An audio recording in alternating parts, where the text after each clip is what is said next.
I'm Eric Trometer. Thank you for listening to UK Cinema History.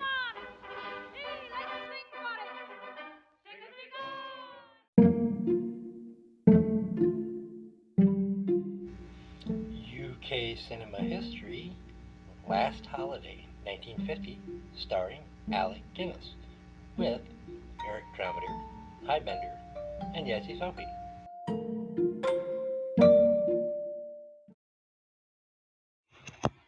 Hello and welcome to UK Cinema History. Today we're going to be discussing 1950's The Last Holiday, starring Sir Alec Guinness, written by J.B. Priestley, and directed by Henry Cass. And I see our guest host has arrived, best-selling author Hy Bender. Hello, Hy. How are you today, sir? Hello. Great to be here. Thanks for doing the movie that I asked for. I'm really looking forward to talking about this. And I appreciate you picking this film. It's not one I would have picked myself, and I think a lot of really cool and very interesting things to talk about. And now we're also being joined by Matt Bradley. You're going to have to help me with the pronunciation. Is it Shiguri? Or It's a Matt Bradley Shurgi. Matt Bradley Shurgi, and you have a book coming out,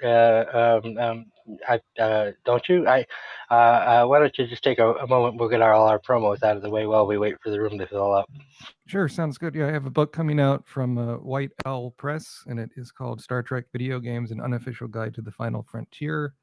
Comes out June 30th in the UK, August 30th in the US, and then I'll be speaking about it August 1st at Star Trek to Las Vegas at the Rio in Las Vegas, Nevada. Excellent. Thanks for joining us. Yazzie is also going to be joining us as soon as she can. She was having some technical issues, but she guaranteed me that she would be here. But I'm going to ping her just to be sure. Eric, before you do that, could you mod us? Because I need to. Yeah, absolutely. Absolutely.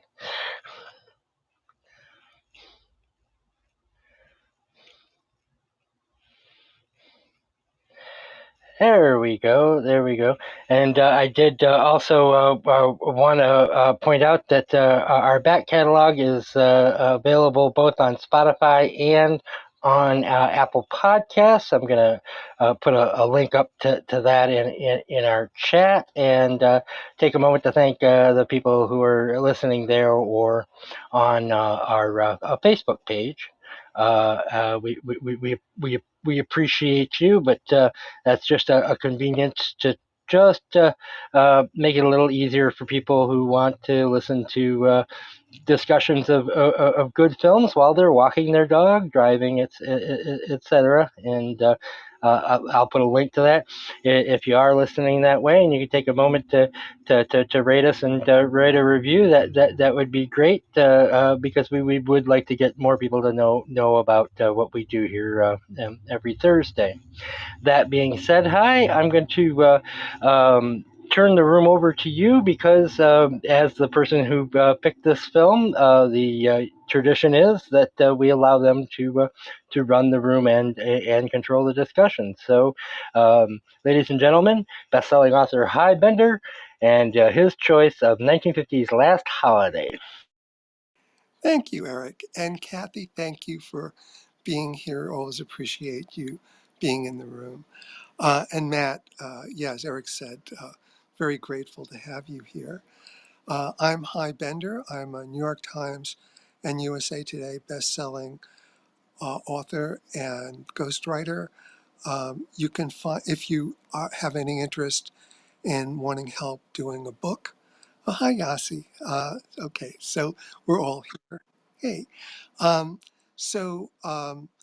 If you have any interest in doing a book or a movie or a TV series, please feel welcome to get in touch and see if I can help. My book site is bookproposal.net, and my movie and TV site is highonyourscript.com. So one of my all-time favorite movies is Last Holiday. Last week, you guys covered 1944's This Happy Breed, which chastises a vibrant young woman named Queenie for the sin of wanting to escape her mundane and stifling middle class existence, and ends with a moral that Queenie should have known her place and been happy where she was. In Last Holiday, which was released just 6 years later in 1950, it's an antidote to that. Not only is Alec Guinness's character allowed to explore a higher social class and a far more stimulating life, the movie repeatedly scolds him for not having done so decades ago, to the point where he feels like a fool and a loser for spending most of his life in a state of stagnation instead of honoring his last name, Bird, and flying to the greatest heights he can possibly reach.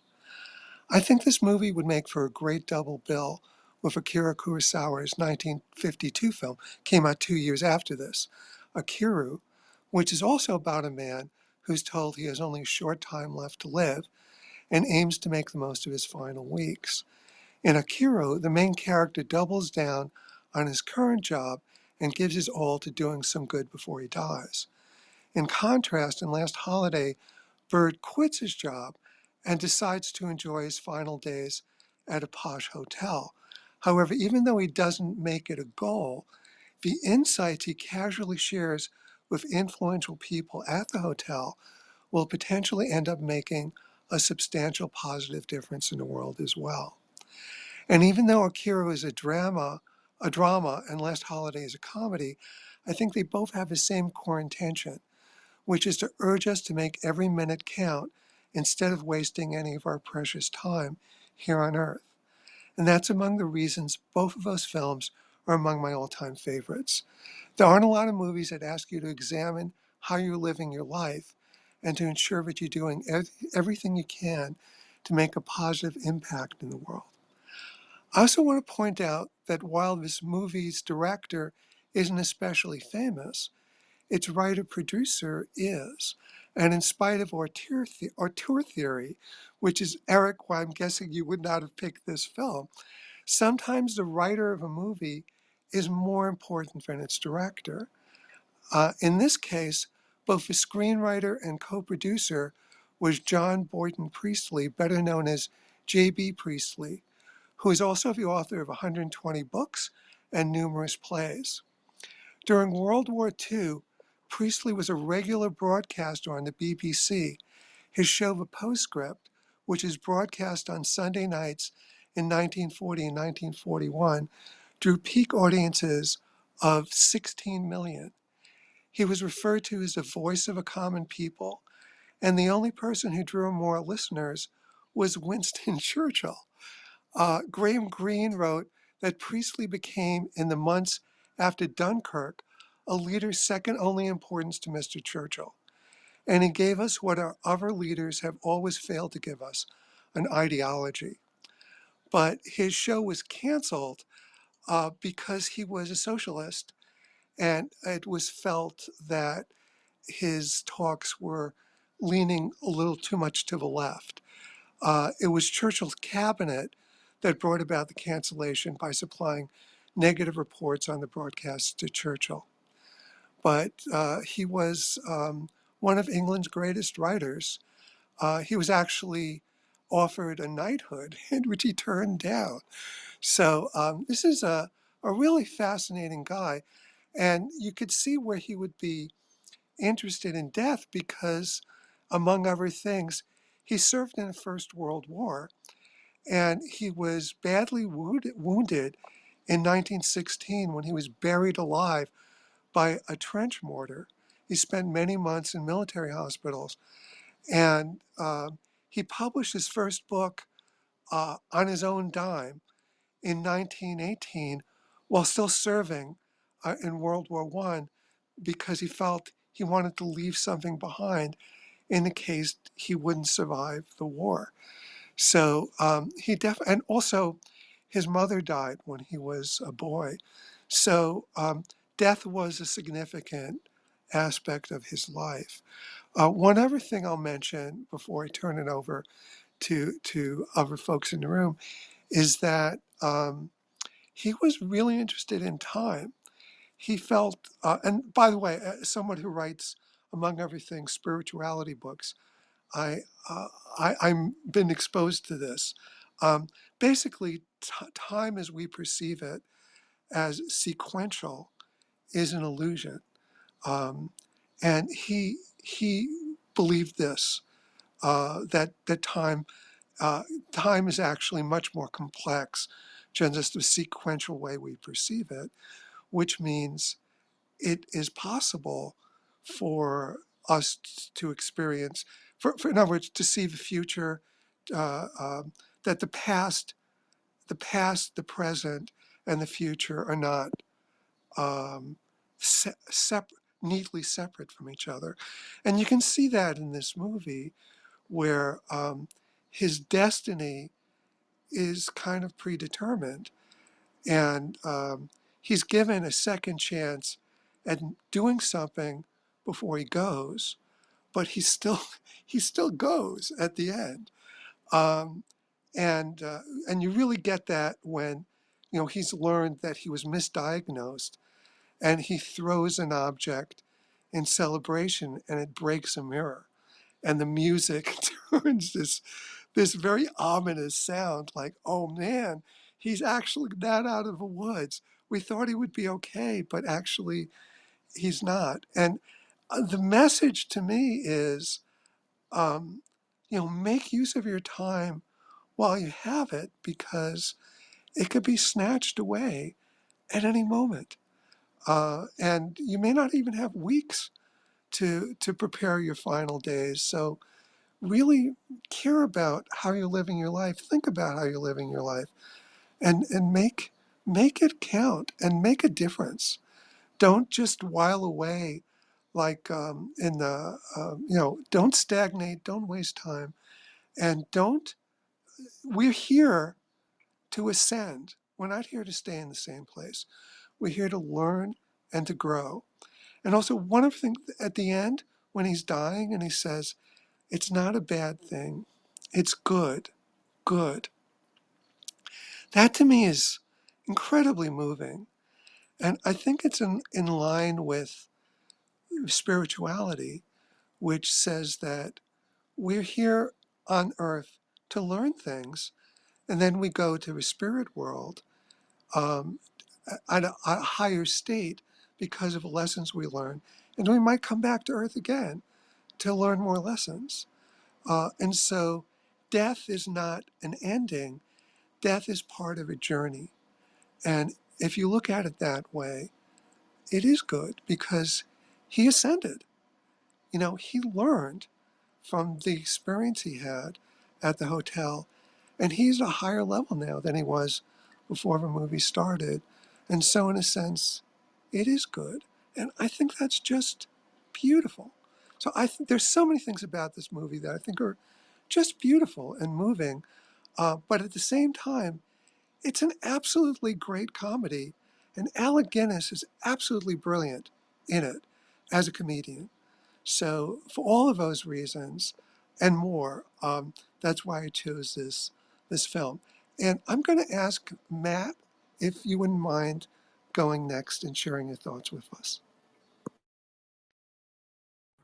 Sure. Thanks, Hi.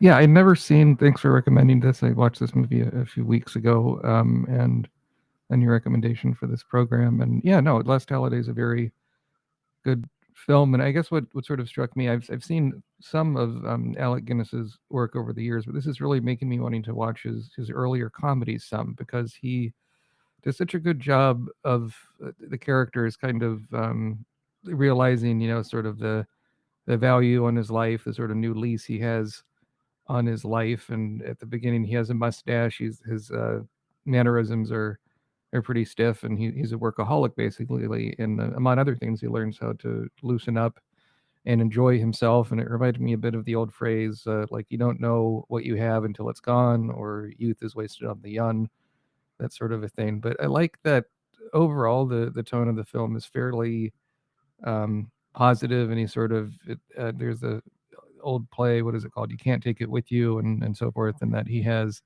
this money he's earned all his life, and he can spend it. He gets a nice suit. He does all these things he could have done when he was younger, instead of working all the time and staying at home and not going out, but doesn't. And I it's just a sort of effervescent, I think, performance that has a real arc to it, that means something, that never comes across as sentimental. Thank you, Matt. And I want to point out the job was selling farm equipment.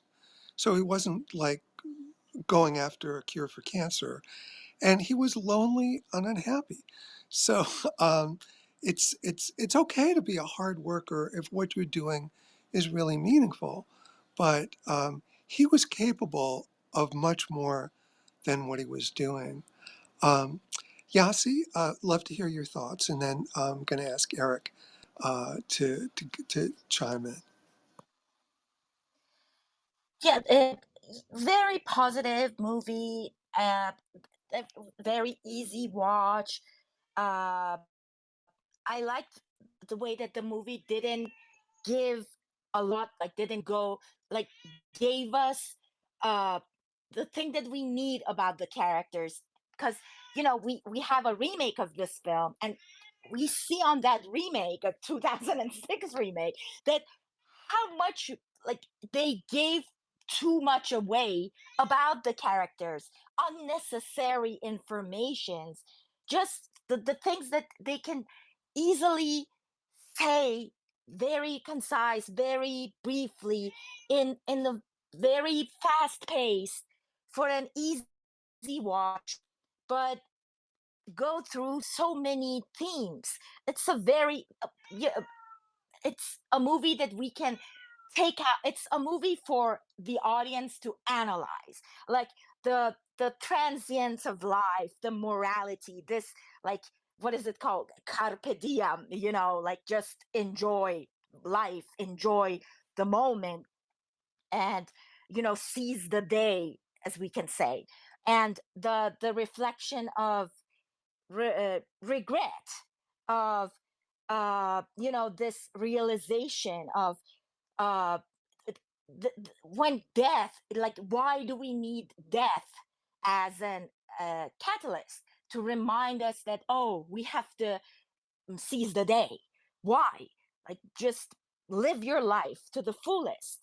um and I love the way that the movie is like a commentary on social class, on identity, on the liberation of thoughts, the free will, the authenticity of true self. uh what can I say? There's so many. And as you say, it's not just, it all happens through comedy, through a very simple narrative, understand in a very international language, understandable for all. But uh we one of the most important thing about the film that I really liked, I think, the way that the movie plays with this theme of mystery. And I really like to talk about this more with you all, because I found it really fascinating the way that the movie uh like kind of put the mystery of Bert's character with the mystery of death. That's what struck to me the most about this film. That's what I found very fascinating, because it's said also through the characters, like Mrs. Poole tells Bert that whatever you do, just keep the mystery of your character. And I think that was really that's something really interesting that I'll talk about later more if we have time. And but about the technical aspect of the film, I think the only part that stand out to me was at the beginning, the way that they used high angle and low angles to, kind of foreshadow the misdiagnosis. Because normally in movies, when doctors are telling patients that, yeah, you're gonna die, you have this fatal illness, the camera is mostly behind the doctor's shoulder. We have a close up of the patient's face, or it's on, the doctor is in the high angle. But here, what happens is that Bird is looking down at the doctor, the low angle shot. So we can tell right from the beginning that, and I like that technical aspect that they use to tell us that, that they used in 50s to, to imply, to foreshadow what's to come. But yeah, I think the ending of the film, we can talk a lot about it, the way that why he chose the free will, is like the way that the movie approaches the question of wealth, the class, and all that. So I'm gonna stop right now. So let's see where the conversation goes. Thank you, Yasi. Appreciate it. And Eric would love to hear what you think. Thanks, Hi. I first of all, I kind of wanted to talk just a little bit about J.B. Priestley, which you did an excellent job giving a short biography. But he did write something called that a lot of people may have seen, an Inspector Calls, which has been adapted many times. I think most famously in 1954 with Alistair Sims. And it's implied that the inspector is kind of a ghost in that, both the play and in most of the film and television versions of it, and that's very Priestley, and you get that here as well with the fact that the Ace of Spades is George's card when the inventor character has him pick a card, and of course, and as part of his good luck streak, the Ace of Spades shows up, and then High mentioned, the breaking of the mirror, which kind of breaks this good luck streak that also allows him to win $400 on a horse race, and experience a kind of a love triangle for the first time in his life, and it's implied that he's had never even really kissed a woman before this, and that's very big part of what Priestley does. Now, overall, as far as the film goes, now obviously by picking it, I spoiled my reaction to it a bit, because I would never invite somebody who I love and respect the way I do, High Bender, to discuss a movie that he loves so that I can then shit on it. So obviously I had a positive reaction to this film. But my reaction to this film kind of reminded me of an episode of MASH. And it was the one where they did a year in the life of Korea. And one of the plots of that year was over the summer, the Father Mulcahy character grows a bunch of fresh corn. And it's set up all the way through. I can't wait to have fresh corn. Oh my God, I can't wait to have fresh corn. And they're shown harvesting the corn, and then they take it to the camp cook, who creams it and is serving it in the same pans that he serves all of their other awful food, and doesn't even seem to know that there's any other way of eating corn. He says something to Father McCoy. He says, "You creamed it, you ninny," and he says, "Well, see if the thanks I get, you could eat it off the cob for all I care." And that's kind of how I felt about this very loving screenplay with these great performances. directed by Mr. Cass, because of course Mr. Cass was a quota quickie director who made second features, B films, whatever you want to call them. But they were the second films, programmers, and uh, uh, this was part of a trend that we haven't done in British cinema, where these low budget studios would put all of their money into getting a big star. In this case, both Alec Guinness and also an early performance by Sid James, who was very, very big on the English theater circuit at the time, and of course Kay Walsh as Mrs.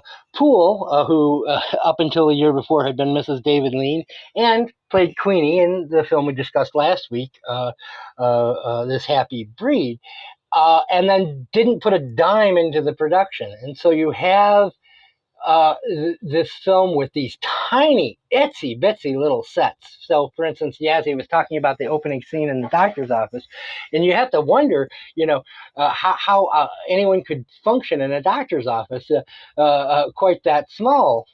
And you have the very, very stiff coordination and blocking, because people have to be walking to their lighting assignments, because you're not going to pay a crew to put the lights up, take the lights back down, and all the way through, Cass is following the characters as they move to their blocking assignments, so that they can catch the light, because every shot in the film, even the hotel, which is supposed to be a very grand hotel, is shot on a very small set. And and you can see they're almost like tiptoeing to make it to try and make the set look bigger. They walk up to where their lighting cue is, say their line, walk away. Someone walks to that exact same spot because that's where the light is, and things like this. But to call that a flaw in the film would be to write off almost a decade of English cinema, where directors like Cass, the Bolton brothers, who made Brighton Rock, which is a film that we were going to discuss here. I had scheduled it, then I rewatched it, and the production values were actually too bad for me, because that's all we would have ended up discussing, and so I took it off the schedule. And it is good, but the reason I had originally scheduled it is because I did want to discuss this era of English film. You also had the co-authors of Night Train to Munich for Carol Reed, and The Lady Vanishes for Alfred Hitchcock, Mr.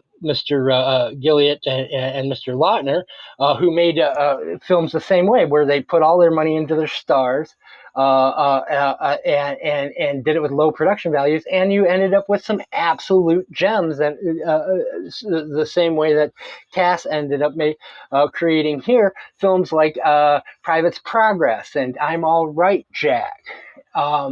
But when you compare this film to, say, what Ealing Studios was doing, so for the previous year to this, Alec Guinness had starred in Kind Hearts and Coronets, which we're going to be doing later in June, and the very, very high production values of that, or the high production values of even films from this period that we've seen, like the Admiral Crichton, or that we're going to be watching, like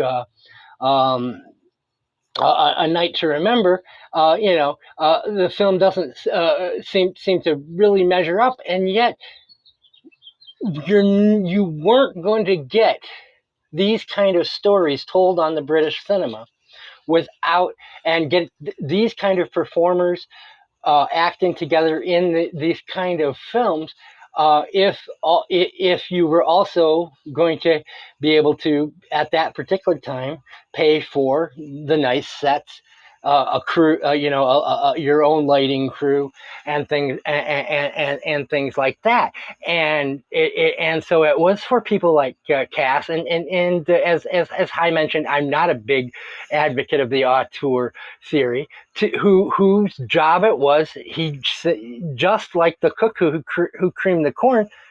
This is a kite. That's the only way he knows how to make films quickly. He made what were called quota quickies, these were programmer films that were simply meant to fill a quota so that the theaters could play American films, which basically said for every American film you had to have a British film playing, and so the studios just to be able to make money off of the more profitable American films, just kind of churned these things out. But there was this era where these films were done with great love and care, and the idea was to kind of have a second program that could be as good as the first by hiring good actors like Sid James, like Alec Guinness, like Richard Attenborough, and giving them the kind of money, or Peter Sellers, for instance, in I'm All Right, Jack, and using the money that way so that you could tell these stories, and you end up with some very beautiful films. You also end up with films like the Bells of St. Trinian's, which was again a Lautner and Gilliat film, and none of them are much to really look at, but all of them, in terms of just pure joy of cinema, are works of art in their own right. And it was only when technology changed and things like the portable Nagra recorder were invented that you could get those films in the 1960s that could both be filmed at a low budget and still look beautiful, where you had people like Freddie Francis, and you had directors like Tony Richardson and Lindsay Anderson being able to create these evocative moves, because of course you didn't have to worry about everything being wired for sound because you had a portable recorder, and so you didn't have to have a whole crew to set up lights and things like that, because you weren't bound by a studio, and you could evoke great images. But within the technology of the time, if you to do, because this is not going to be a super commercial idea for a film, in order to get films like this, that was the trade-off that you make, and it's a beautiful trade-off. I'd also like to mention, as far as the screenplay goes, now there was a uncredited rewrite on this film by a guy who would become a pretty good director in his own right, J. Lee Thompson, who many people know for later directing The Guns of Navarone, and I think most famously the original version of Cape Fear with Gregory Peck and Robert Mitchum. And apparently, the reason they hired him to do the rewrite, to spend some of that precious money that they had for this, was because the film had too much in the way of coincidence and magic in it, in J.B. Priestley's original conception, and he added the subplot involving the currency smuggling and the couple that he has to bail out. But unfortunately, and I hate to say this because it sounds like I'm complaining about a film that I really, really enjoyed, I think those are the worst elements of this film. For instance, the husband has to get $100 to someone named Billy to get him out. There's an inspector that shows up, and he says, "I'll see you in the morning," except we never see him again after that, and it's just very, very vague. And it seems to me like it's a lot of trouble to get a scene where Alec Guinness is giving away the money, and it doesn't fit with the rest of this film, because the rest of this film, including that scene where he basically this between the lucky streak and his winning on the horse and the money that he won in the poker game. And as far as Alec Guinness is concerned, at this point, he's got all this money and he has nowhere near enough time to spend it. And the point that he makes when the wife asks him for that money, which is, you're probably the only one who would help us, and yet the way I behaved the day before, I wouldn't dare to ask. And the way she had behaved was basically Alec Guinness had given her some advice about when she mentioned the cheapness of his cigarettes, and he gave him some advice about you shouldn't buy things that you can't afford. And she had run off into a rainstorm where, again, not the best film scene, because it seems to be raining upside down, because the only way they could show rain on film was by putting a hose and filming behind the hose, so the water seems to be going up into the sky, but neither here nor there. His point is, look, I gave you unsolicited advice. A man who gives advice should also give help, and it's a wonderful, wonderful scene. But I just don't think it needed to be set up with this whole elaborate thing with currency smuggling, especially since those are really kind of untidy bits that aren't tied up in the film. And in a film that maybe had higher production values, you might kind of forget that there are some loose ends, because life has some shaggy ending, But in terms of a film where things are a little bit more ropey, and the photography is a little more dodgy, you notice these things a bit more. But overall, I think it's just an absolute wonderful film, and I think it's definitely the best version of Priestley I've seen on film, and I really thank you, Hi, for choosing this, and for allowing me to give kind of a second thought to films like I'm All Right, Jack, or The Bells of St. Trinian's, that might be good things to discuss in this room. Films that maybe don't have the highest production value, but they have the heart and the soul. And what this film lacks in visual flair, it makes up for in that. Thank you, Eric. Appreciate all of those insights. Just first of all, in terms of coincidence, just in terms of coincidence for us, the fact that This Happy Breed was followed by this movie on our schedule, and Kay Walsh is in both of them. And also, I didn't know about that rewrite, that script doctor, not rewrite, but some adjustments to the script. I saw The Guns of Navarone just like, a couple of weeks ago. So that's just all kinds of coincidences around this. Um, and I agree with you. The thing about the money counterfeiting, and that is the weakest part. And so it makes perfect sense that I was kind of kludged on at the last minute. That's very interesting. But and now I'm curious if the original script still survives. I'd be interested in reading it. But in terms of the production values, this reminds me of the last discussion the Understanding Movies House had before it went on indefinite hiatus, where they did Alfred Hitchcock's Topaz, and we had three people arguing it's a great film because he uses colors to represent different things in different parts of a film, and that there were basically various technical things he did visually, and for that reason, it's a great film. And I said, no, it's not. it's a really, because on a story level, on a writing level, it's a really lousy. It's a really lousy story. It doesn't work. It doesn't, and also the casting didn't work, and I was actively offended by the many ways it didn't work.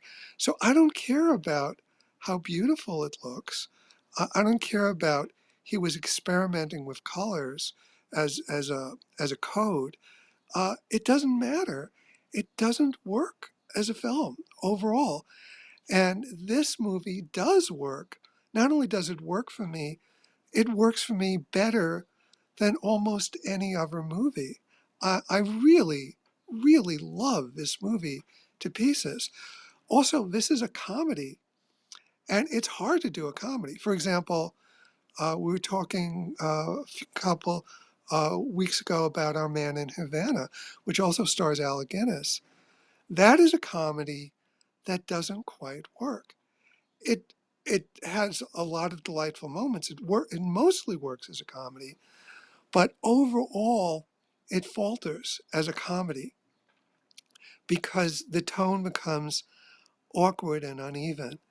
And I love that movie, but I see it as flawed. I don't see this movie as flawed as a comedy. I understand. I'm not disagreeing with you anything about the production. You know much more about that stuff than I do anyway. But as someone who treasures comedy and is an expert on comedy, as a comedy, this movie is close to flawless. Uh, it's really hard to get comedic timing right and to get the tone to be even, as Our Man in Havana demonstrated. And this movie works. Um, I very seldom was taken out of a movie. I very seldom said, "Oh, that's a joke that fell." Like, we're talking about The Ruling Class, and where we had shots that like overemphasized the punchline. There was none of that. Um, it worked as a comedy, and comedy does not need high production values. And this is a really important thing to understand. Mad Magazine was printed on something close to toilet paper. I mean, it's printed on very cheap paper, and it was sold on the newsstands along with Time magazine and Life magazine, and it sold a lot. It did fantastic. It sold over 1 million copies every issue, um, but because it was deliberately printed on cheap paper so that it was felt accessible to the kids who were buying it. This was for us. This is a strategy that comedy has. So I would suggest that a low budget on a comedy can be an absolute asset as opposed to a liability. And the other thing is just basically it's totally okay to approach a movie with different values. I place my value first and foremost on the script, on storytelling, and secondly on the acting, and lastly on the direction. And Eric, you have a very sensitive eye, and I know you care a lot about how it's directed and how it looks.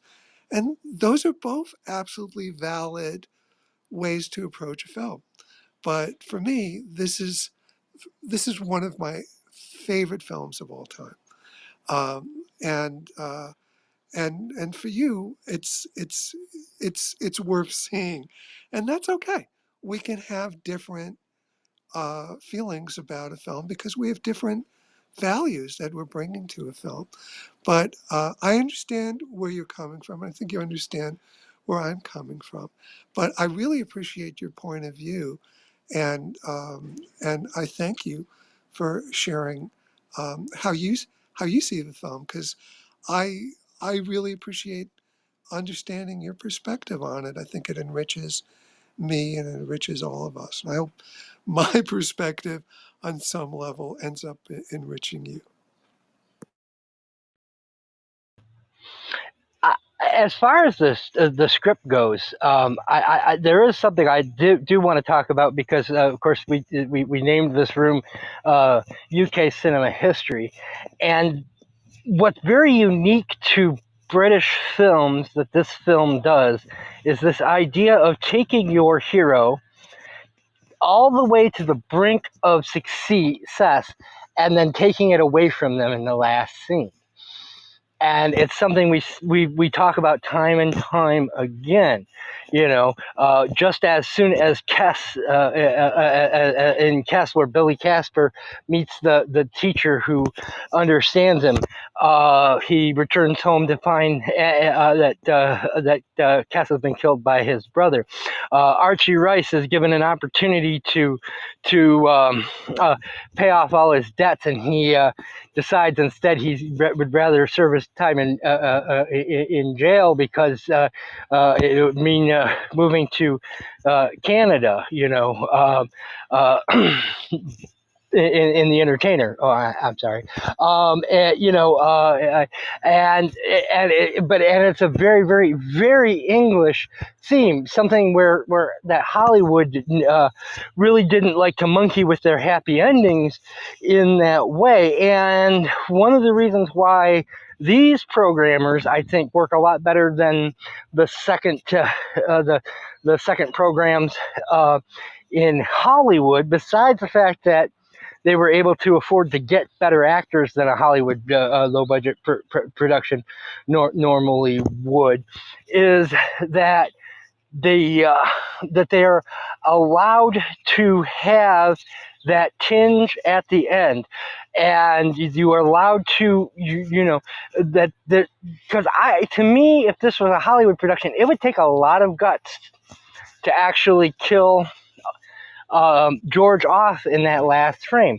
I haven't seen the remake. I assume they don't do that in the Hollywood remake. Am I correct, Yazzie? No, it's a very conservative take. Like every happy ending, everything goes like rainbows and puppies and and unicorns. I am shocked to hear that. That's horrible. That is absolutely horrible. I haven't seen the remake. I've watched half of a remake, and I just was not enjoying it. So I didn't force myself to finish. But wow, that is very upsetting to hear that they gave it a happy ending. I understand what you're saying about context, but I don't really feel that it applies here. I think because Akiru also ends with the main character dying, and that wasn't part of British cinema history. That was because the story demanded it. And the story demands it here too. Because the point is to make you think about your life, to really think about how your time here is limited. And a happy ending wouldn't have that impact. Just like a happy ending in Akira wouldn't have had the same thing. They could have had the same thing. They could have had, well, he misdiagnosed the x-rays. He was looking at somebody else. They could have had a happy ending for Akira too. It wouldn't have made sense in that, and it doesn't make sense in this. This is where the impact is. Well, no, to correct. Matt, I'm not saying the guys, unhappy ending. I think Uh, Matt has something to say. Thank you. Yeah, I mean, it's not just that the remake of Last Holiday has a happy ending. As Yassi said, it's a super happy ending. She becomes, I think she was working in a kitchen or something in the beginning, but like she owns a restaurant and it's so famous. Emerald Lagasse goes to it. I mean, it completely misses the boat. And yeah, I think the ending in this original one with him dying at the end, it can seem a bit on the nose a little bit, but I think it makes it feel more timeless in a way and a bit more like a fable almost. And it's as you say, it's the your next day might be your last, that kind of a thing, and it would feel cheap if he did I don't do whatever he wanted as his dream job, or retire, or get married to the lady he was flirting with, or whatever happened.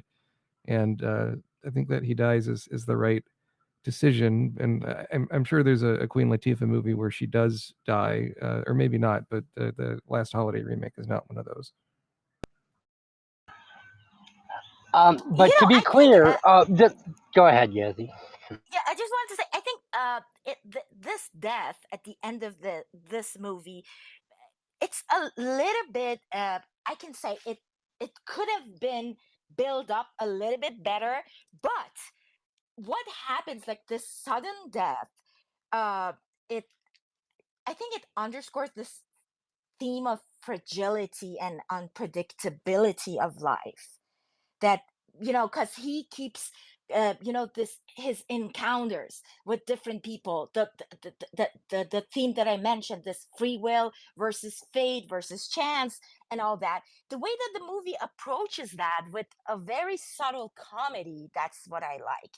I agree, how much I like b budget movies and low budget movies, and I totally agree with what you said, that yeah, that's what I always say, that in low budget movies they have to make this trade off, they have to sacrifice something for this, but there's so many like lightning mistakes and and uh blocking mistakes in this film, but okay, we can ignore them because there is this theme of you know fragility of life. We can say that it's like they're coming together of sort, that sometimes you have to forgive, sometimes you have to let go of a few little mistakes. And I think this, anyway, like coming back to this, I was like, yeah, I digress. It this ever present reality of death in the life, I think it's more important theme in this movie. And I think this, it's not a somber twist at the end. If we pay attention, all along, like he's making a house of cards, he's keep hearing the gong, he's keep hearing this violin, everything is keep reminding him of it, this death, this ever presence of death adds a complexity to the narrative.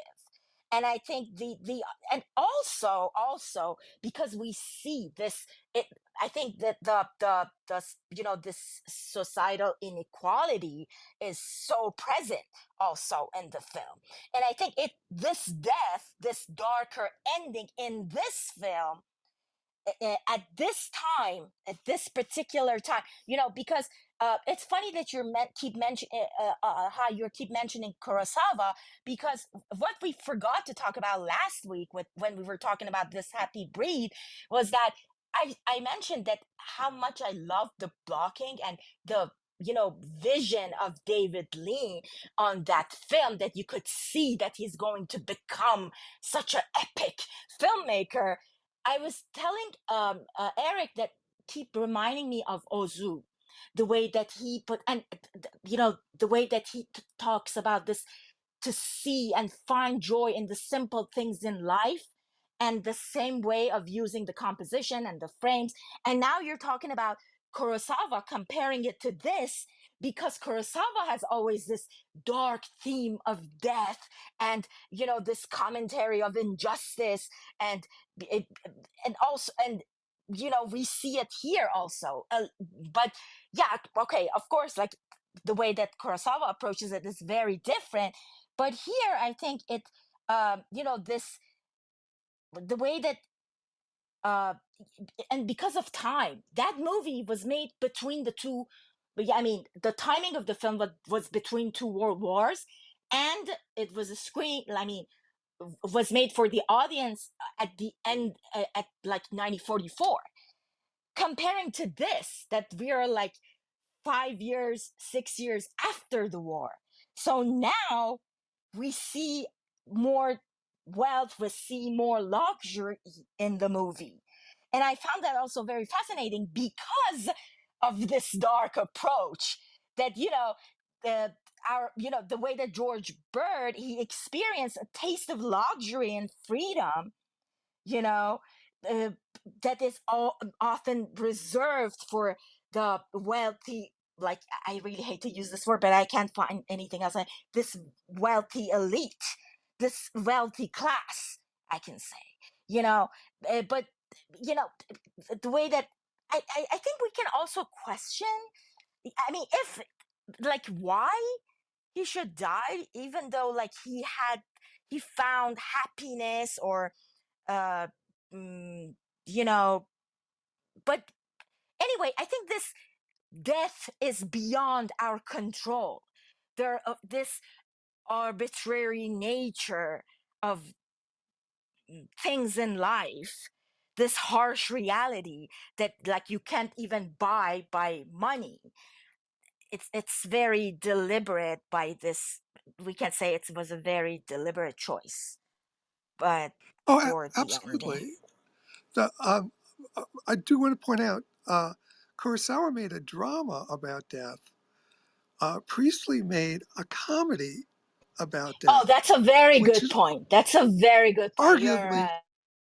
arguably a lot trickier to do that, and that I think he did it beautifully, managed to pull it off.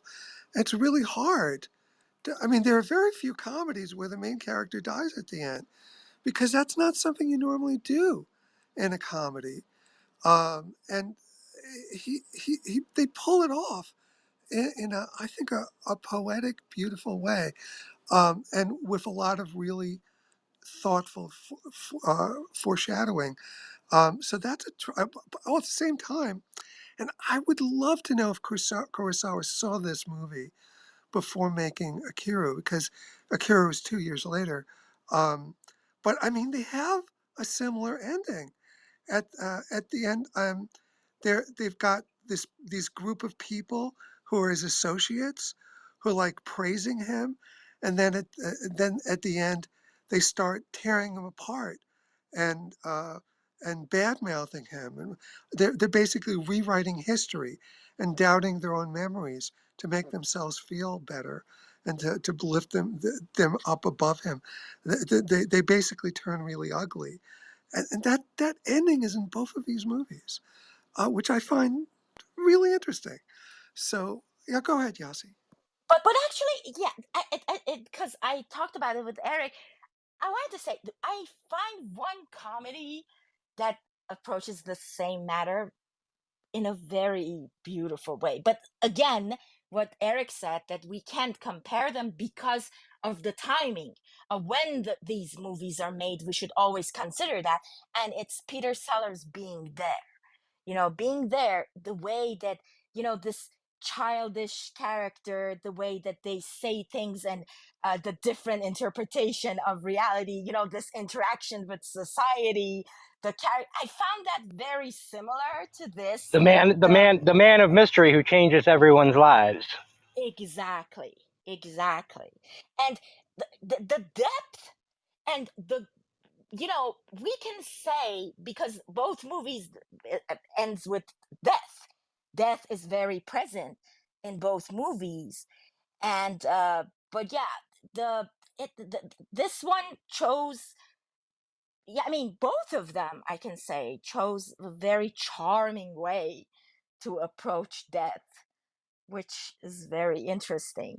But this transformation, the only, like, my negative criticism, which I normally try to avoid on this one, is that the transformation for George Bird, this arc, I think that maybe I should give it more thought, but I think it misses something. It misses something. It lacks something that we don't sense it in being there. There is some Well, honesty and I would agree with you in in. a drama, but in a comedy, I don't think so, because I think if you had those types of scenes, if you made this film earn its ending, so to speak, in a comedy, you're going to throw the pacing completely off, because comedy is about the highlights, drama is about the lowlights. You know, comedy and and the worst thing you can do in a comedy is get derived into a plot and forget that the audience is here to laugh. And so I would say you're probably correct. In a dramatic sense, there isn't an arc. There seems to be a scene missing where you actually see him go from being really miserable about this to accepting his fate. But the fact is, because this is a comedy with some very, very dark elements, I feel like just explaining to us that he's gone from being miserable to accepting his fate is enough, if that makes any sense Oh, to you. can we say Yeah, it's like transformation versus constancy? Like his journey is marked by personal growth and self-discovery because he started as a very ordinary, like shy guy and becomes such a confident, influential man. I can see this arc, and okay, and then he discover and he gets to that point. Yeah, that that dramatic change. Yes, I can see it now. Oh, Yeah, and yeah, I did you're want to right. welcome Reverend Resin to the yeah, stage. I I'm was going to sorry. do that. I was going to tell Oh, you both sorry, to shut sorry, up so I sorry, could. sorry. Uh, Okay. but also you're both wrong. There is a definite arc there, but I'm not gonna belabor the point. But it totally works for me. Reverend, thank you for being on stage. Um, Please feel welcome to chime in. Oh, don't slow down on account of me. I have not witnessed Last Holiday yet, the original, but I am enjoying the conversation nonetheless. Thank you. Okay, cool. Did you see the remake? I think I did see the remake. Matter of fact, and it had Betty White, Queen Latifah, and who else was in it?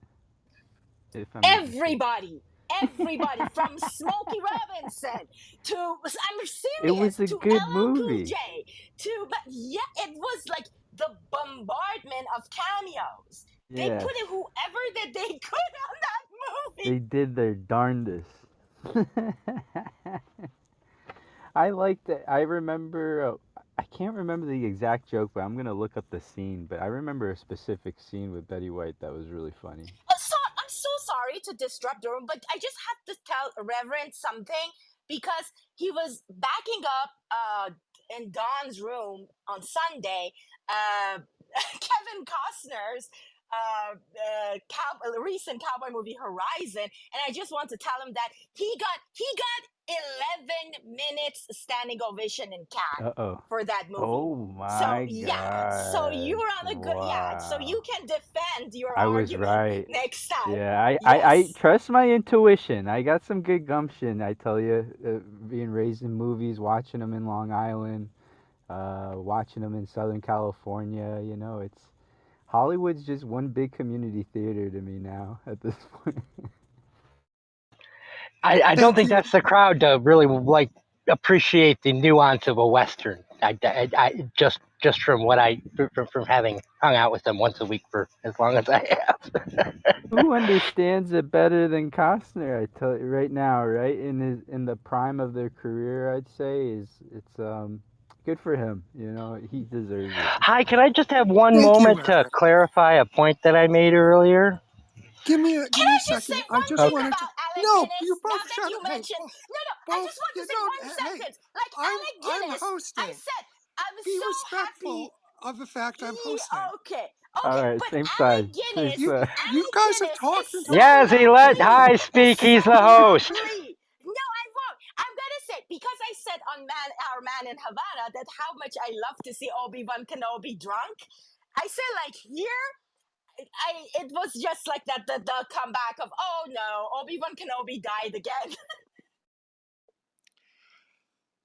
Thank you for disrespecting me, Yasi. I wanted to give Matt a chance to talk because we've been all talking over him.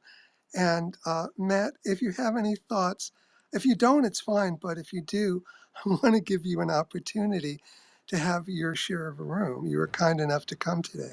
Oh, thanks. I don't think what else jumps out with this movie. It just was a pleasant experience to watch. I think it's one of those I've been thinking about a lot since I've watched it, so I should probably watch it again and have more thoughts on it. But it in a way, it reminds me a little bit of the Gwyneth Paltrow movie Sliding Doors in some way, and sort of an idea of like what things could have been with the way his life is. And I've Ikaru you've mentioned, and that's a good comparison as well. And I bet you Kurosawa would have seen it. He watched a lot of movies from all over the world, or they don't have any quotes in front of me.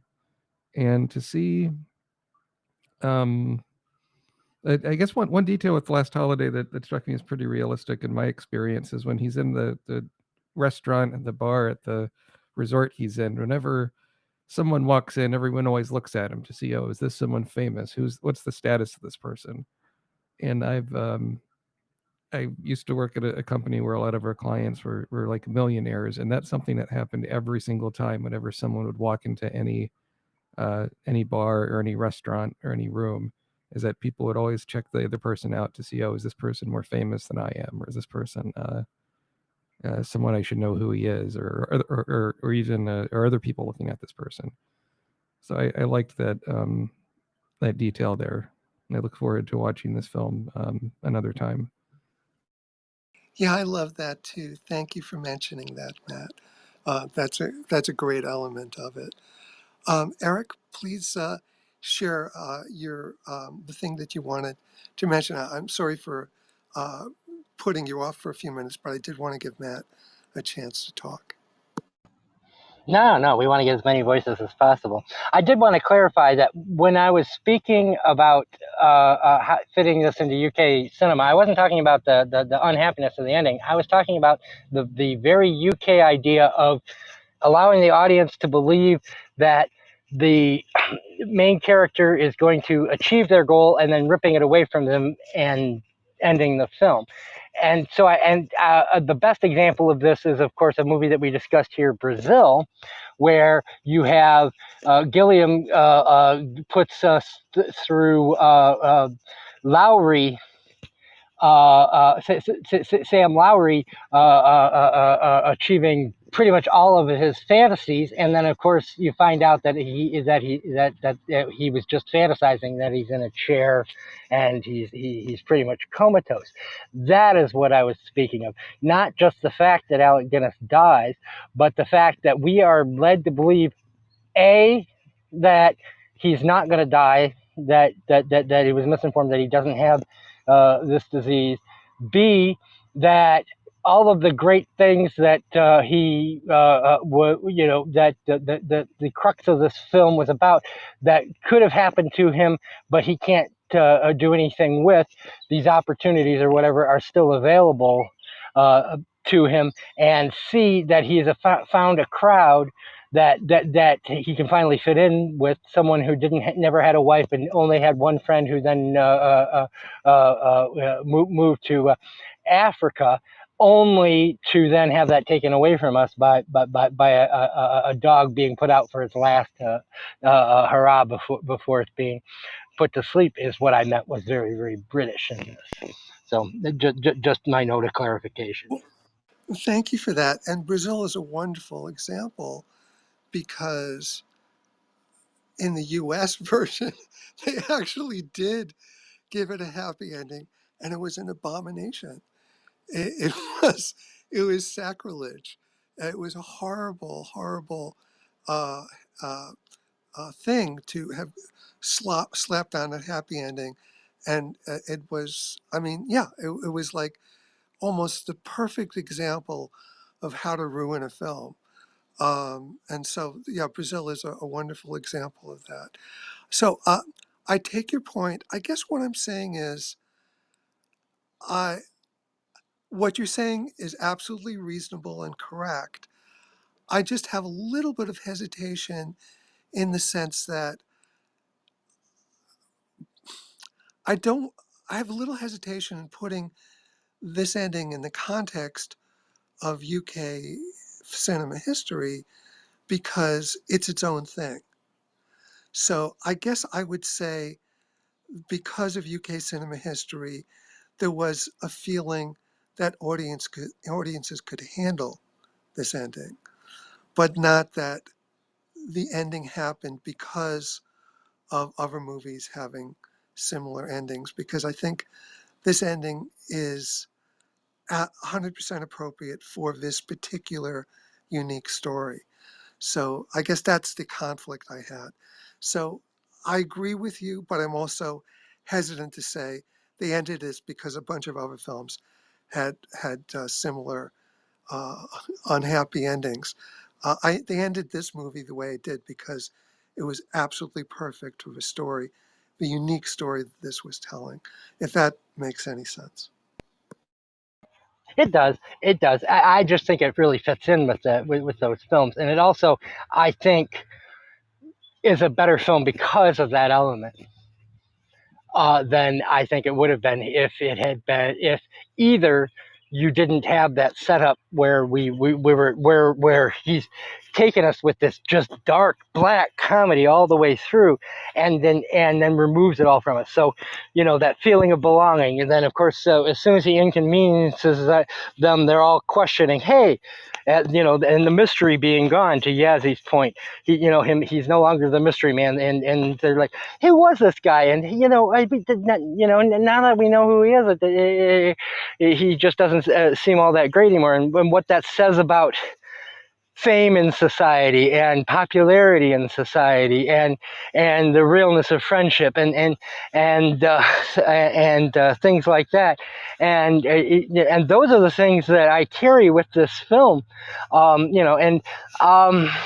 know I sounded like, and because I remember getting some back channels when we discussed the ruling class from people who really liked the film thing, and having to write back saying I really liked the film too, but I guess I didn't express myself very, very well in that room because they thought that because I was complaining about the production value in that film, that was all that I felt about it. I want to point out that I really liked this film as well, and also that those things with the production value.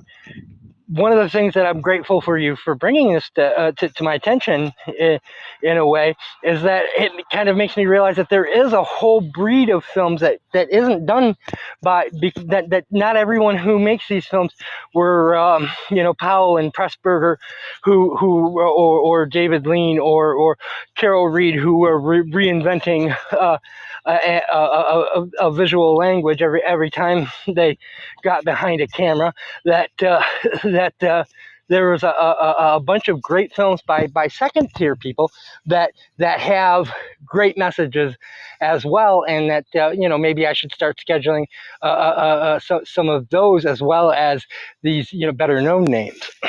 Okay, again, I think you're not quite getting my point, which is J.B. Priestley is not second tier people. You're focusing on the director, on the production values, but I'm saying, as a writer, I'm saying some movies should be evaluated first and foremost by who wrote them and by their script. So again, it's the values we bring to it. So I would never say second tier talent when on a movie that was written by J.B. Priestley, who is a top tier talent, one of the best writers, in UK history, not in UK cinema history, but in UK writing history. So anyway, I think we both of our positions have been articulated. So I will stop on that. Yasi, Matt, do you want to add anything? The other movie, going back to Matt, like he was making comparison with Sliding Doors, Roman Holiday, and also in Roman Holiday we see like this theme of encounters with different societal classes, the liberation, self discovery, and the role of mistaken identity, and how Matt was saying about the way that this movie approaches this, the how can I put it, like the societal, the society, the make the commentary in society, it emphasizes that people's point of view of you change, their perception of you, their interaction with you changes uh, based on your name, your identity, more than your wealth. Sometimes, like, it's just the name. that defines you. That also in Roman Holiday, like she just get rid of her name and she can have a different experience in life. And here, like, I think the name Bird is, as a like writing that you keep mentioning, it's a very beautiful choice for his, like the perception of reality for him. Like he makes this self discovery, like as and he can fly, we can say. There are so many symbolism all along in the film. I said, like, I like that the violin player so much. The way, how can I put it, like this uh this art, a very artistic view to, like, to play, to add a violin player as, this, how can I say, like, you know very uh this theme, you put a theme for death, and anytime that we hear the violin player, or we see it, or we see a shadow of it, reminds us of death. And I said, like, the this is my last thing about to say about the film, is the mystery of death, at going along with his mystery, the mystery of his identity. And I think that this impending morality, that, uh he uh the like his behavior changes, just like what Eric just said, with the when people discover who he is. But he has been through this journey, so just because he discovers his through self, this his he like overcome his existential uncertainty, we can say. So he transformed. So their people's point of view to him, their per, their perspective of him also changes. That's why he can imply the changes to others, even after they discover who he really is. Well, I don't know. To me, it's not a mystery because we know who he is, and to me, he's an everyman, and we're given the clues and the perspectives to relate to what he's feeling every step of the way, as an everyman. He is the stand-in for us in that situation. I think the movie makes you go, what would I do in this situation? How would I react in this situation? Which is what great movies do. Um, but Matt, is there anything else you'd like to say? Yeah, I think along the lines of what Yasi said on his transformation, I appreciate just how sort of subtle it is, and how it kind of, Alec Guinness's approach to it scene by scene, and it's not even always with the dialogue he has, it's sort of with his mannerisms changing throughout the movie, and that it comes across as pretty realistic. It's not like a Jim Carrey sort of over the top kind of approach to it. It's kind of sort of sensible, and I think it makes him more relatable and more realistic and believable as a character. Absolutely. Talking about top tier, besides J.B. Priestley, Guinness gives an absolutely brilliant comedic performance. I really, I can't be overstated how great he is in this role. You have a little body language movements, the facial expressions that are so subtle and yet so uh, evocative. And he lets us know how he's feeling every step of the way. A lot of the movie is him reacting. And he does that really, really well. I mean, it's at the top of his game in this movie. So, and if, as Eric said, if it was done under these rushed, low budget conditions, that just speaks all the more highly of how brilliantly he did his job uh, under, without much time, without the probably rehearsal. But I just think he's magnificent in this movie. So Matt, 1,000% agree with you. Thank you again for that insight. Eric, do you want to say anything else? Because I know you like to kind of sync our discussion to the length of a film. We've got, by that matrix, we've got like 10 minutes left to talk about it.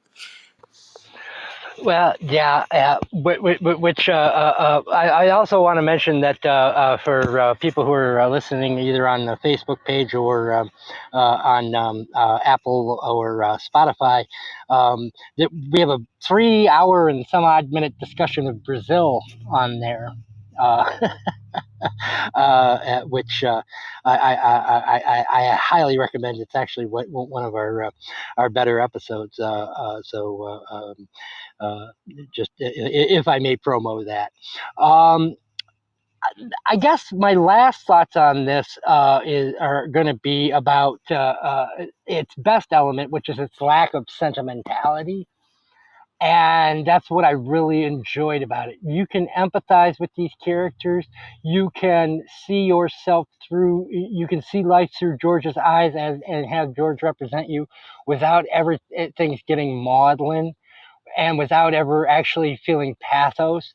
And to me, that is a maturity that you don't find in many movies, not only from this era, but now or any time. Um, Other than that, the other thing that I would like to point out is that I did I was inspired by this a little bit high, and so for instance, Sid James, who was famous for being in all of the Carry On films, reminded me, hey, we haven't done a Carry On film. So I popped in Carry On Cleo thinking, oh, I can put this on the schedule. And then I remembered something horrible, which is that I'm not 11 years old anymore. And Carry On films just aren't funny once you turn 12. But I would like to, just point out that I tried. Other than that, I would just like to thank you for picking this film and hosting the room, Matt, Reverend Resin, and our agent provocateur, shit poster du jour, Yazzie Sophie, who co-founded this room with me so many moons ago. And Kathy, we always love having you here. And again, to remind people who might be listening on the other formats, to if you could take a minute to give us a rating and maybe write a review, so that we can kind of get the word out there. We'd like to share these movies with more and more people, and to remind everyone out there that there's a link in the episode descriptions. You can join the next conversation, and our next conversation Well, is going to be. before you get Oh, to go that, ahead. I want to say that I hope that for folks who are listening, either now or and the recording, Eric talked about inspiration. I hope this film works the way it's designed to work for you, which is to inspire you to really think about your life, to examine how you're living your life and ask, am I squeezing every last bit of juice out of the time I have here? Am I doing things to make my time count? Am I working to make a positive impact in the world? Am I working to keep learning and growing myself? How am I spending my time? Am I living like I could die tomorrow, or am I living like I will?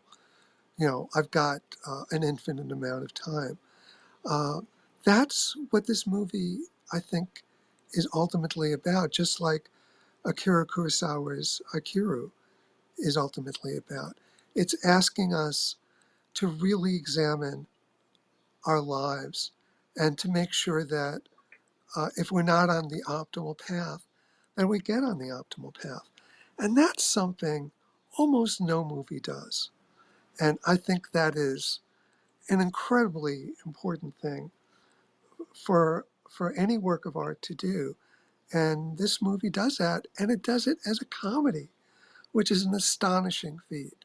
So I hope that you do check it out.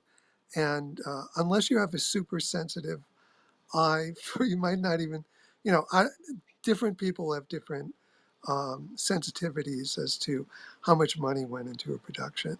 So if you come at it as a comedy, I hope that you enjoy it. It's on the Criterion Channel, which is a great thing to subscribe to regardless. But you can also get a free trial, and then if you don't want to stick with it, cancel before your trial ends. And by the way, a lot of the movies we do are on Criterion.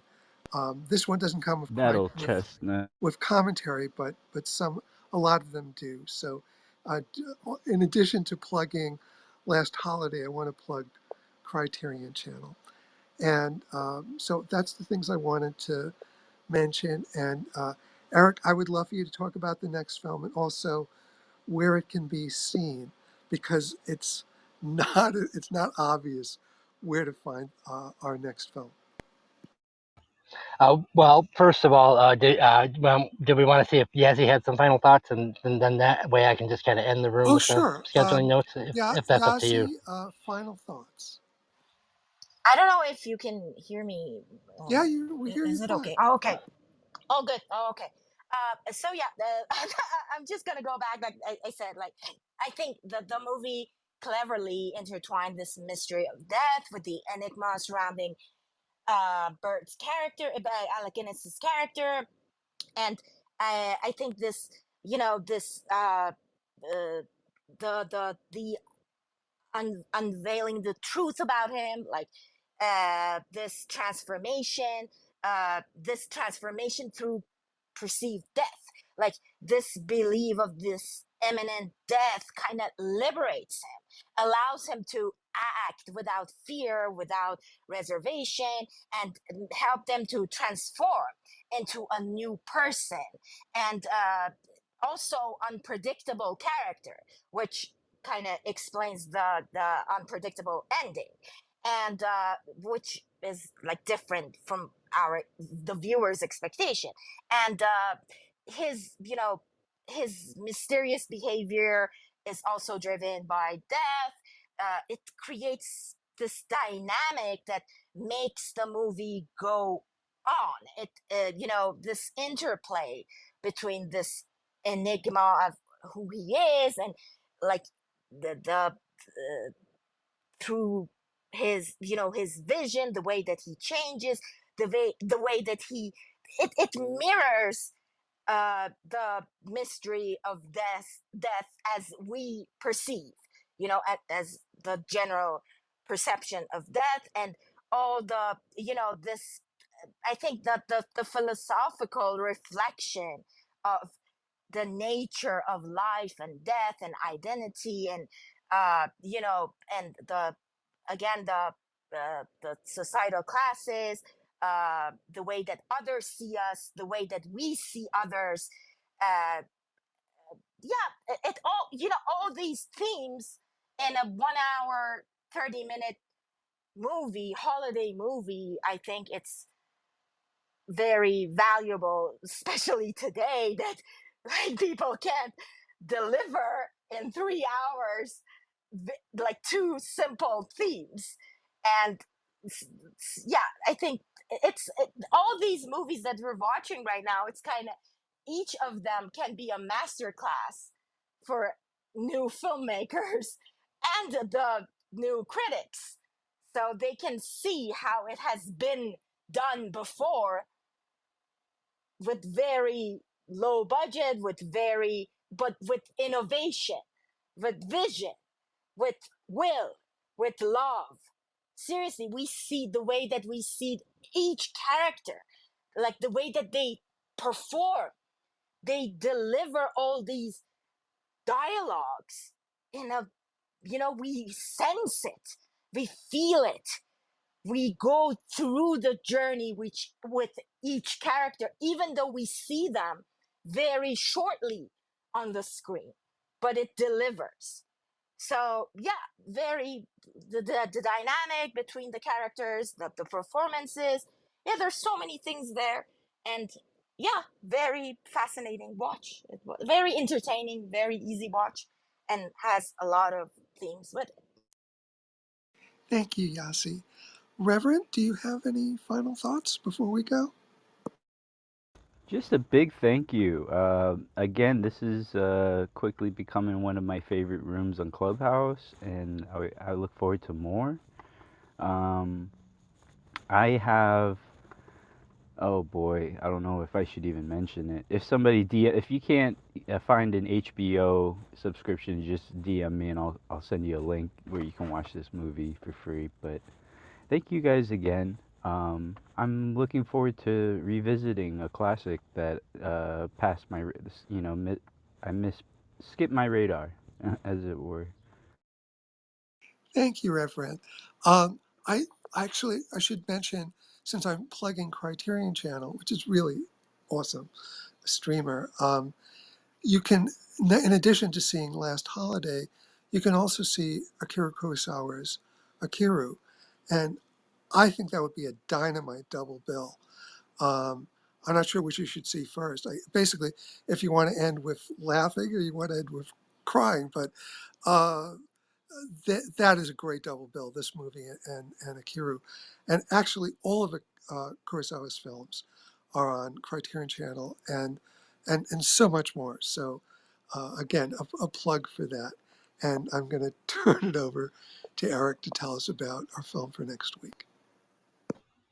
So there turned out to be 5 Thursdays in May, which I didn't know when I made the schedule. So we ended up with an extra week. And instead of either jostling the schedule or cramming in another movie, I decided we had done an episode when we first started on Caravaggio that got completely ruined by just a slew of technical difficulties.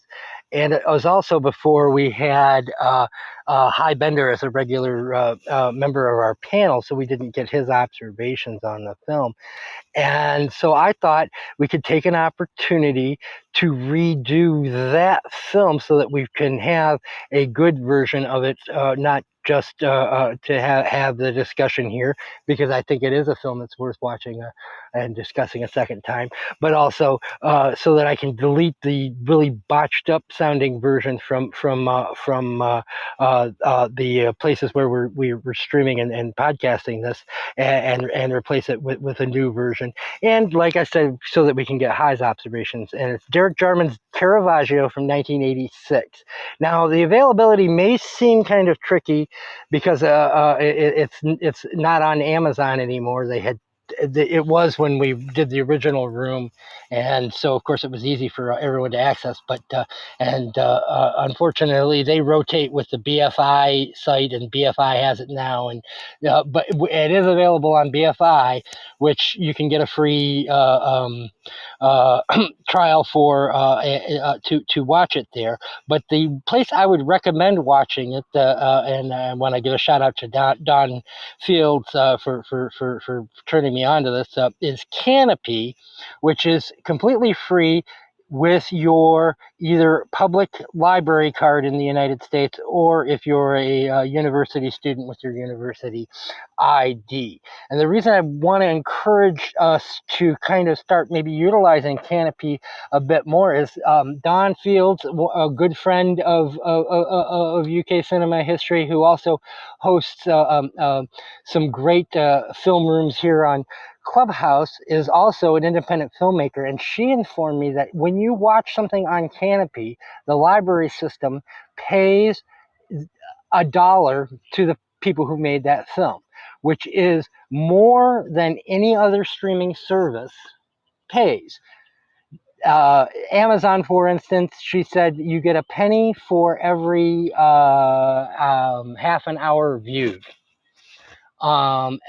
just as an example. And I think if you move to other sites, it gets as high as 10 cents. And so Canopy is by far the best deal for those filmmakers. And so I'm going to start seeing if films are on Canopy and bringing that up, because I think while Criterion is a great service, I also would like to kind of look after the people who make these films that we love so much, and make sure that maybe they're making a little bit. And so I highly recommend, if you don't have a public library card, please just go out and get one. And if you're in the United States, yeah, it's available for free on Canopy. So here's where I'm going to be a troublemaker, because I have tried to watch a film on both of those platforms. So I think you said, is the first one BFI? Is that what you said, Eric? Well, uh, the first Yes. platform, yeah, I looked for it and it wasn't. I didn't see it there. So I'm not sure how recently did you check to see if it's actually there?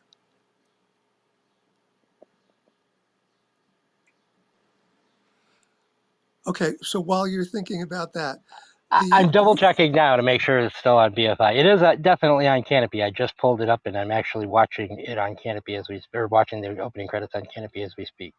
the issue I had with Canopy is it couldn't find a library for me in New York, which was really odd.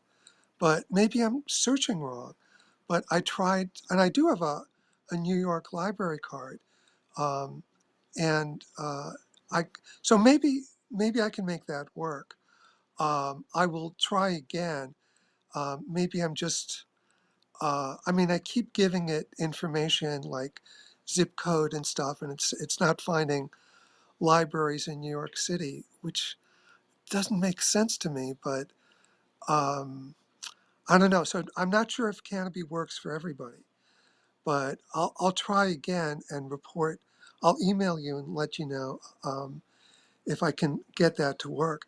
So the one option I found was Metrograph, which is another streamer that I'd never heard of, but it is available on at least on Roku, and it's got for $5 I can have access to it for a month.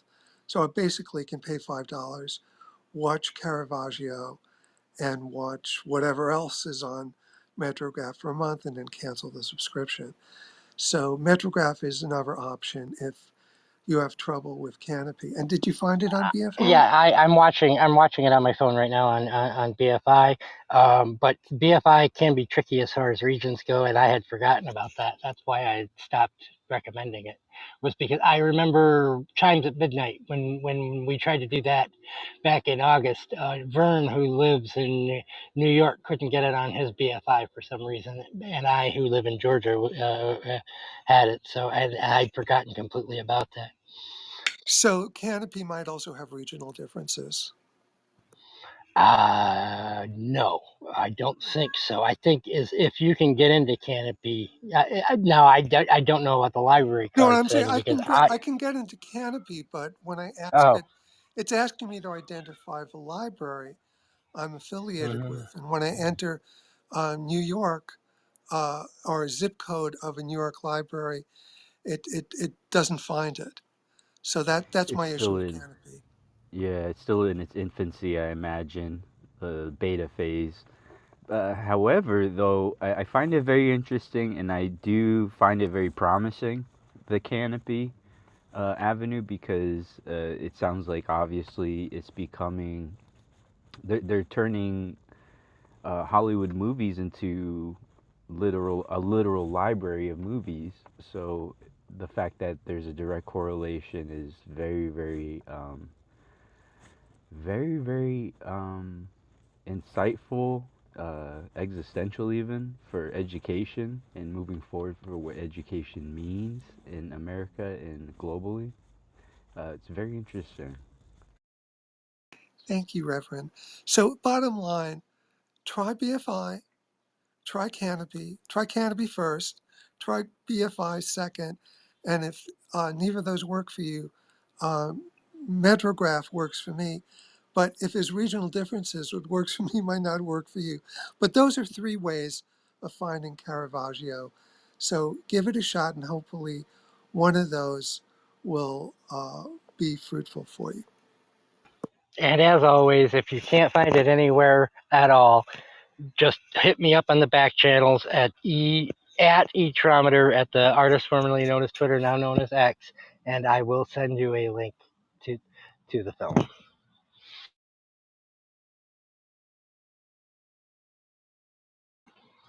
Anything else, Hi?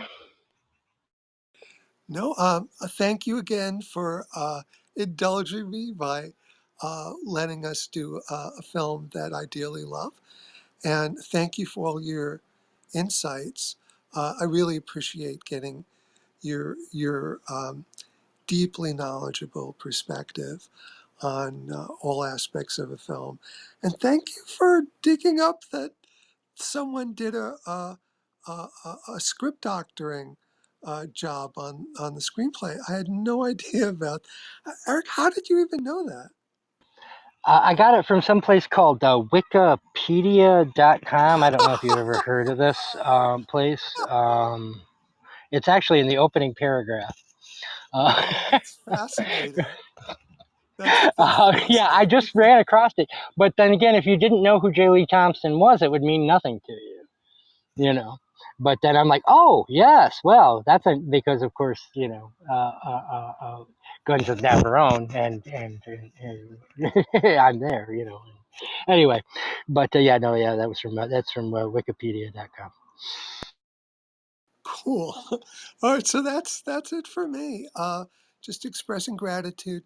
Thank you again to Reverend for being on stage. Thank you to Kathy for sticking with us. We always really appreciate you being here. Thank you to Yasi and to Matt for being such wonderful participants in today's discussion. And thank you to the listener, you, the audience, for listening all the way through our discussion. We really appreciate you being interested in what we have to say about film. And thank you again to And Eric for hosting and for making this room possible, for starting this whole thing, and for being our guiding light in running this amazing room. thank you. Hi. All right, and I'm going to be closing the room in 5, 4, 3, 2, 1. Good night, everybody. Thank you. Have a great one.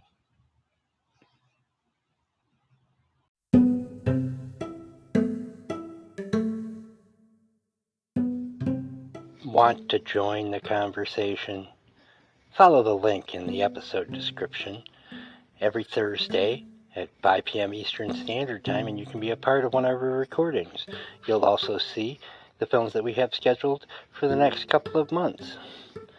And while you're listening, take a minute to subscribe to the podcast and give us a rating and write a review for us either on Spotify or Apple Podcast.